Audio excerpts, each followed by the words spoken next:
ज्यांनी रक्त सांडले, सलाम त्या वीरांना ज्यांनी रक्त सांडले, या मातीला स्वातंत्र्याचे देणे दिले.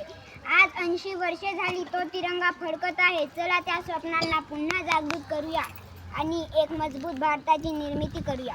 आदरणीय अध्यक्ष महोदय, पूज्य गुरुजन वर्ग आणि येथे उपस्थित असलेले सर्व मान्यवर आणि माझ्या प्रिय मित्रमैत्रिणींनो, आज 15 ऑगस्ट भारताच्या 80व्या या स्वातंत्र्य पवित्र आणि ऐतिहासिक दिनी मी तुमच्या समोर माझे मनोगत व्यक्त करण्यासाठी उभा आहे. सर्वप्रथम तुम्हा सर्वांना स्वातंत्र्य दिनाच्या खूप खूप शुभेच्छा.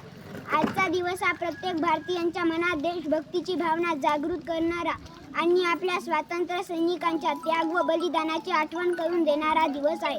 आजच्या गौरवशाली दिवसाच्या आदल्या रात्रीची कल्पना करा. 14 ऑगस्ट 1947 ची ती रात्र. ब्रिटिश राजवट संपायला काहीच तास उरले होते. लाखो भारतीयांच्या डोळ्यात उत्सुकता, हृदयामध्ये भीती आणि मनात स्वातंत्र्य मिळवण्याची आशा होती. घराघरात शांतता होती, पण प्रत्येकजण त्या एका क्षणाची वाट पाहत होता, जेव्हा गुलामीची काळोखी रात्र संपून स्वातंत्र्याची सकाळ उगवेल. मध्यरात्री 12 वाजता भारताचे पहिले पंतप्रधान पंडित जवाहरलाल नेहरू यांनी ऐतिहासिक नियतीसोबतचे करार ट्रिस्ट विथ डेस्टिनी हे भाषण दिले. त्यांनी म्हटले, जेव्हा जग झोपलेले असेल तेव्हाच भारत स्वातंत्र्य आणि जीवनासाठी जागा होईल. त्या क्षणाने देशाच्या स्वातंत्र्याच्या नवीन युगाची सुरुवात झाली. ही केवळ एका देशाची कथा नाही, तर ती लाखो लोकांच्या स्वप्नांची आणि संघर्षाची गाथा आहे.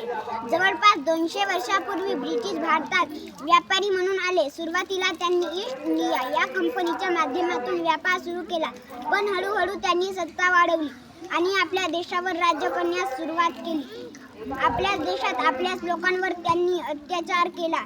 त्या काळात त्यांनी देशाची अफाट संपत्ती, सोने, चांदी आणि मौल्यवान रत्ने इंग्लंडला नेली. भारतीयांनी पिकवलेला कापूस, मसाले आणि इतर कच्चा माल त्यांनी कमी किमतीत घेऊन त्यांची प्रक्रिया करत असत आणि तोच माल परत भारतात विकत असत.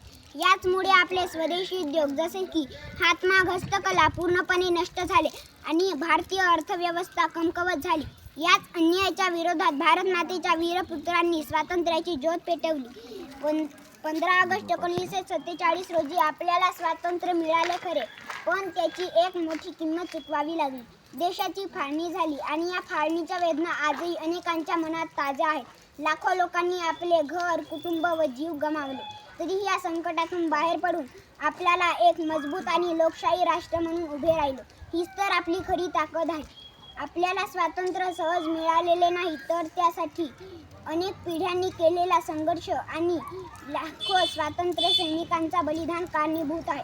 शेवटी एवढेच म्हणावेसे वाटते, वतन की मोहब्बत में खुद को तपाए बेटे हे, वतन की मोहब्बत में खुद को तपाए बेटे हे, मरेंगे वतन के लिए शर्त ये लगाए बेटे, मरेंगे वतन के लिए शर्त ये लगाए बेटे. पुन्हा एकदा तुम्हा सर्वांना स्वातंत्र्य दिनाच्या खूप खूप शुभेच्छा. जय हिंद, जय भारत.